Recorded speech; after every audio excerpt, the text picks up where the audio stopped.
কি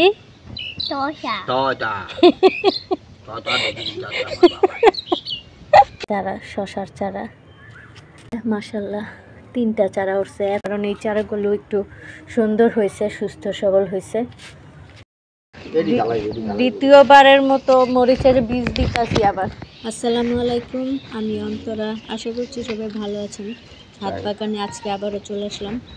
শশার বীজ দিয়ে দিতেছে আজকে। 1 2 3 4 একটা করে বেশি দিয়ে দিই। বেশি দেন, চারা তো সব উঠবো না।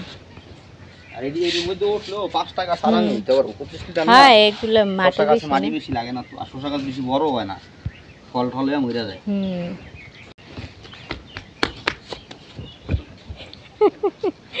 পকেটে টাকা রাখছো? কয় টাকা গুনতে পারো তুমি?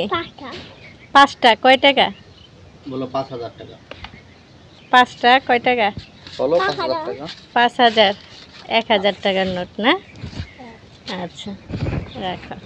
টেরে তো দিমু না, টেরে দরকার লাগবে 3 দিন না দিয়ে দেব। 4টা চারা। হ্যাঁ 4টা চারা না, লাউয়ের চারা না হয় আর কি।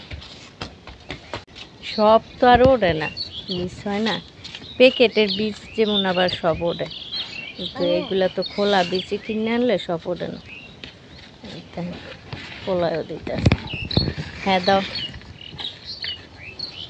কিসের বিচি দিতে আসো তুমি বলো তো? কি?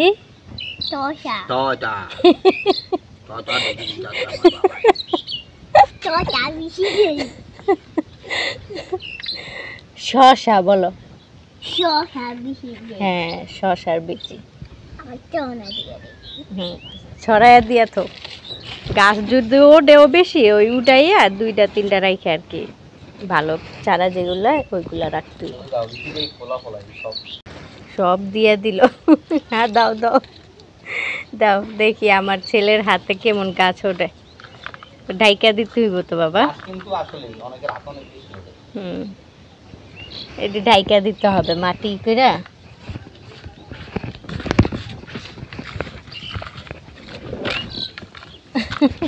বিচি সব উপরে।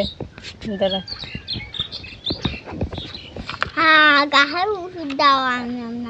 না ওষুধ লাগবে না, এখন বিচি দিতে আসো। ওষুধ তো গাছ হওয়ার পরে, গাছে যদি রোগ হয় তখন ওষুধ।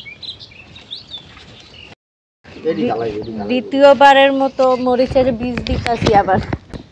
প্রথমবার যেগুলা দিছি ওইগুলো ওঠে নাই। এখন আবার এই যে মরিচের বীজ দিয়ে দিতেছি।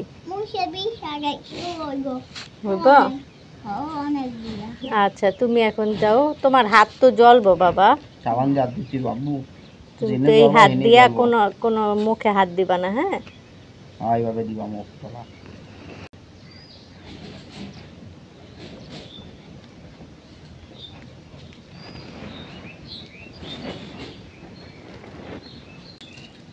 আচ্ছা না না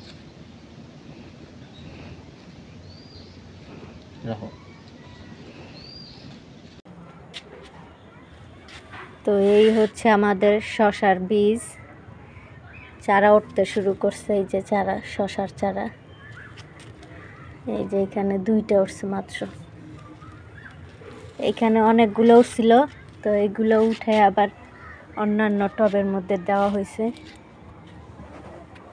এখানে আমাদের লাউয়ের চারা উঠছে মাশাআল্লাহ, 3টা চারা উঠছে। এতগুলা বীচির থেকে 3টা চারা উঠছে মাত্র।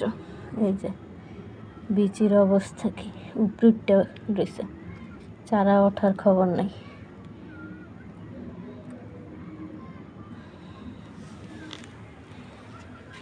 আর এইখানে এই তো আমাদের ফুলকপি আর পাতাকপির চারাগুলা। তো এই টবগুলো ওই পাশে ছিল, অন্য পাশে ওই পাশটা বেশি রোদ ছিল, যার কারণে এই চারাগুলোর অবস্থা খুব খারাপ হয়ে গেছিল। তো বেশি রোদের কারণে পরে আবার এই পাশে আইনা দিছি, তারপর চারাগুলো আবার নতুন করে তাজা হইতেছে।